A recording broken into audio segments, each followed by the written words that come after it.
ज्याची भीती शाहरुख खान, अजय देवगन आणि टायगर श्रॉफला होती तेच झाले। तुकाराम मुंडेंनी या सेलिब्रिटीजना इलायचीच्या नावाखाली पान मसाला विकणाऱ्या सरोगेट ॲडव्हर्टाइजमेंट केल्यामुळे नोटिसा पाठवल्या। तुकाराम मुंडेंनी केलेली कारवाई व्यर्थ जाईल जर तुम्हाला कोणकोणत्या प्रोडक्ट पासून कोणकोणत्या ब्रँड पासून दूर राहायचं आहे हे माहित नसेल।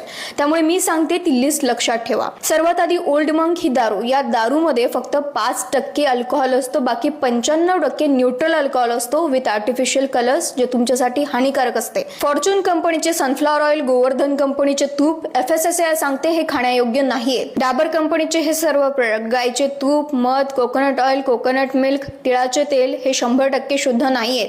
आणि रेडबुल, स्टिंग सारख्या एनर्जी ड्रिंक तुमच्यासाठी अतिशय हानिकारक आहेत।